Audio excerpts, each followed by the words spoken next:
Have you ever noticed how the most devastating departures are often preceded by the quietest warnings? Those silent signals that someone is about to vanish from your life entirely arrive not with dramatic flourishes, but with subtle shifts that whisper rather than shout. Understanding these hushed harbingers becomes particularly crucial when dealing with avoidantly attached individuals, those masters of emotional escape artistry who can disappear from relationships with the calculated precision of a master magician. The silent signals that an avoidant is about to break contact aren't always obvious, but they follow patterns as predictable as a well-rehearsed theatrical performance. What makes these signals so insidious is how they exploit two fundamental flaws in human perception: the spotlight effect and our illusion of control. The spotlight effect convinces us that others notice our actions and emotions far more than they actually do, while the illusion of control makes us believe we can influence outcomes that may already be set in stone. When these psychological phenomena collide with avoidant attachment patterns, they create a perfect storm of miscommunication and missed opportunities for connection. The value in recognizing these silent signals lies not in preventing every departure, but in understanding the deeper currents that drive human behavior in intimate relationships. Like a seasoned detective learning to read the smallest clues at a crime scene, developing this awareness allows for more informed responses to relationship dynamics.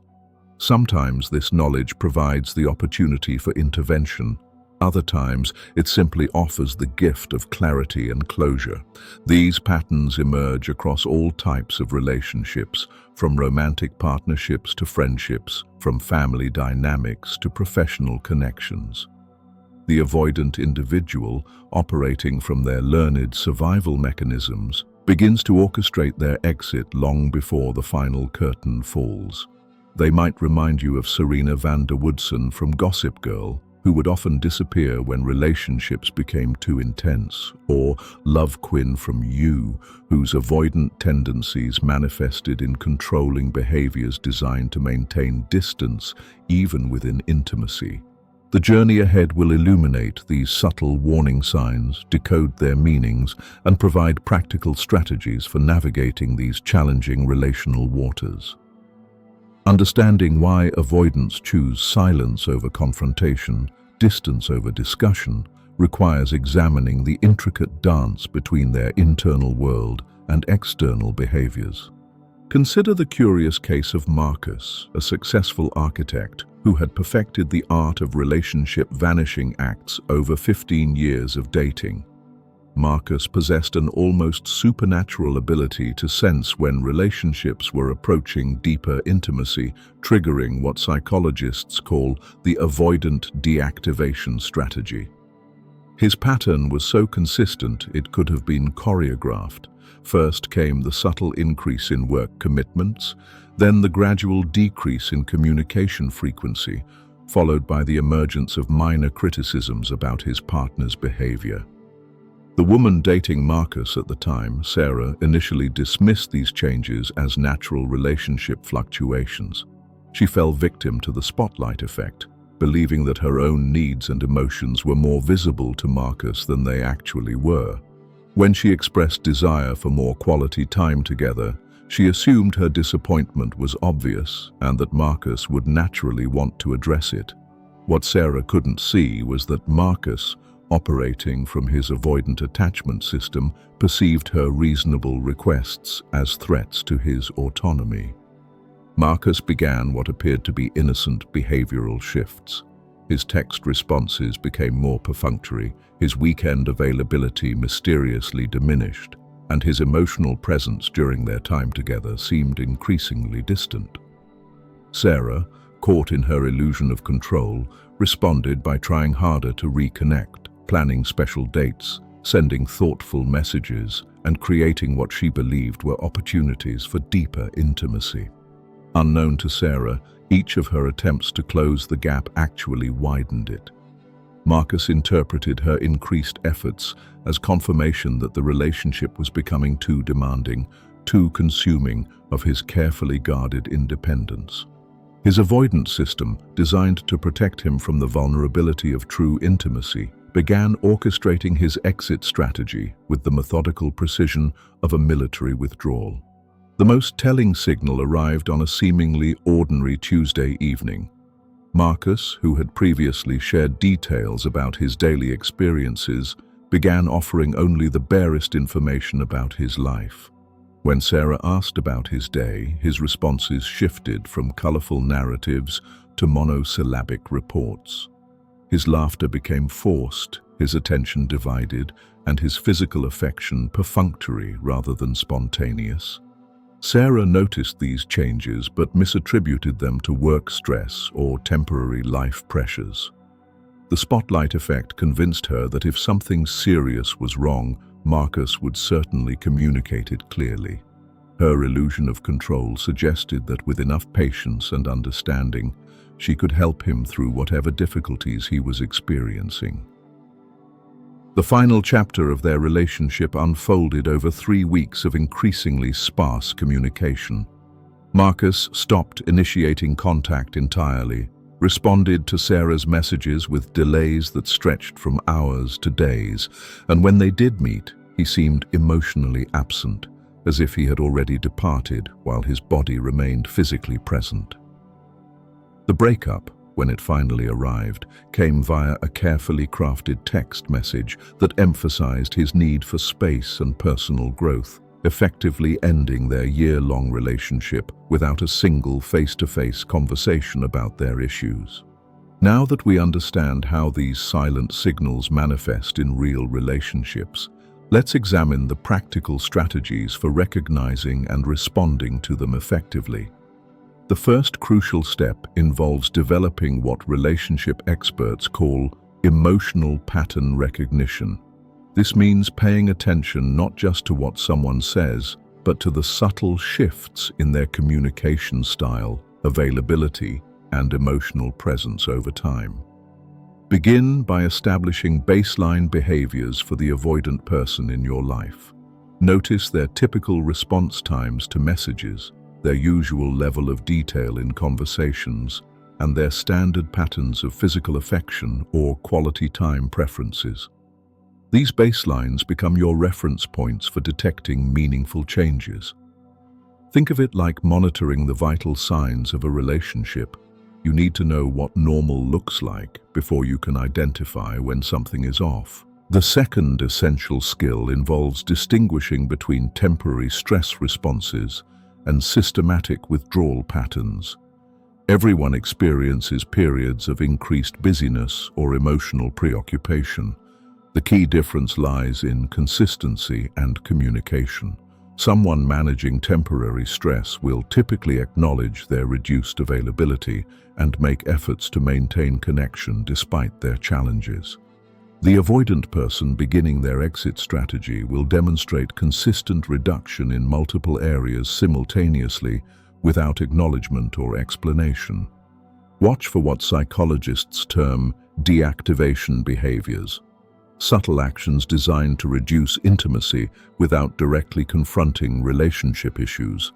These might include avoiding vulnerable conversations, creating physical distance during typically intimate moments, or redirecting emotional discussions toward practical matters. An avoidant might suddenly become very focused on work projects when previously they balanced career and relationship priorities. Or they might start making unilateral decisions about time and activities without consulting their partner. The third critical area involves managing your own psychological responses to these signals. The spotlight effect often causes people to assume their emotional needs are more obvious than they actually are. Instead of expecting the avoidant person to notice and respond to unspoken concerns, practice direct but gentle communication about what you're observing. Rather than saying, "You seem distant," try, "I've noticed we've been texting less frequently this week and I'm wondering if everything is okay." Simultaneously, examine your illusion of control tendencies. Recognize that another person's attachment patterns and relationship decisions ultimately lie outside your direct influence. This doesn't mean accepting poor treatment or abandoning reasonable relationship expectations, but rather approaching the situation with realistic expectations about what you can and cannot control. Focus your energy on clear communication of your own needs and boundaries, rather than trying to prevent or change the other person's avoidant behaviors. The fourth strategy involves creating space for honest dialogue without triggering the avoidant person's defense mechanisms.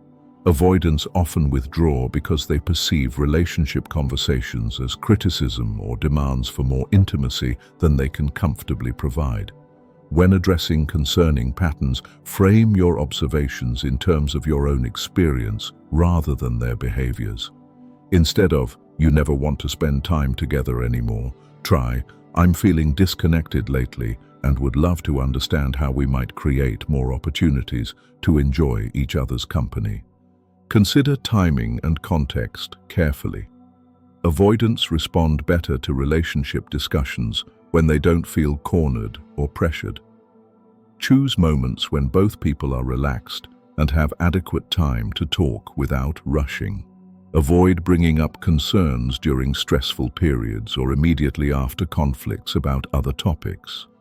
The fifth approach requires developing what might be called strategic patience, the ability to give avoidant individuals processing time while maintaining your own emotional well-being.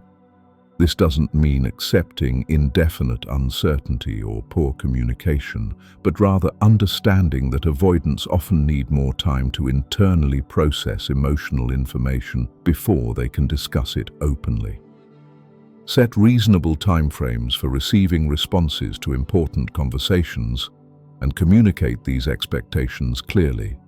Remember that avoidant individuals, much like Camille from Emily in Paris, often struggle with expressing vulnerability directly. Their withdrawal might represent internal conflict about the relationship rather than simple disinterest.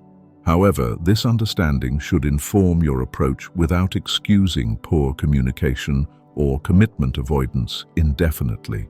The sixth and perhaps most important strategy involves maintaining your own emotional grounding throughout this process. Avoid the common trap of becoming increasingly anxious or pursuing harder as the avoidant person withdraws. This typically escalates their withdrawal behaviors and creates a negative cycle that serves neither person well.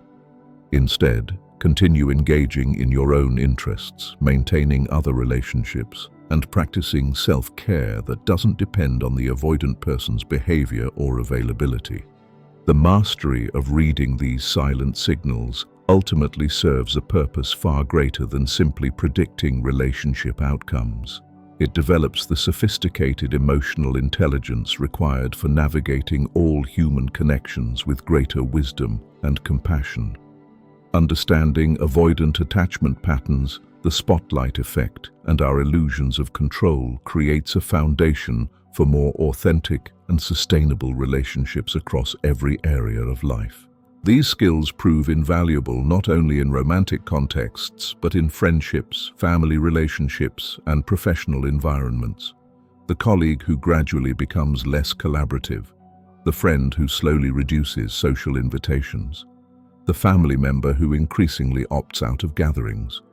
All may be exhibiting similar patterns that benefit from this deeper understanding of human attachment and communication styles. The knowledge gained here should inspire confidence rather than cynicism. Recognizing these patterns early creates opportunities for addressing relationship challenges before they become insurmountable. Sometimes this awareness allows for successful intervention and renewed connection. Other times, it provides the clarity needed to make informed decisions about relationship investment and personal boundaries. Most importantly, this understanding should cultivate greater self-compassion and reduced self-blame when relationships don't unfold as hoped. The spotlight effect and illusion of control often lead people to assume responsibility for others' attachment responses and relationship choices. Recognizing these psychological phenomena as normal human tendencies reduces the shame and confusion that often accompany difficult relationship experiences. The path forward requires commitment to ongoing emotional growth and communication skill development. Practice direct, compassionate communication in all relationships. Develop comfort with uncertainty and the understanding that not every connection will survive the challenges of deeper intimacy. Build a support system that includes relationships with various attachment styles, creating a more balanced and resilient social foundation. Most significantly, use this knowledge to become the kind of person who creates safety for authentic connection while maintaining healthy boundaries and realistic expectations. Whether dealing with avoidant partners like Joe Goldberg from You, who used withdrawal as a manipulation tactic, or more benign avoidants who simply struggle with intimacy, approach these relationships with both wisdom and compassion. The silent signals need not remain silent when met with skilled awareness and thoughtful response. Thank you for watching. If you want to learn how to better understand avoidance, relationships, and psychological biases, then subscribe to our channel, because you deserve beautiful relationships.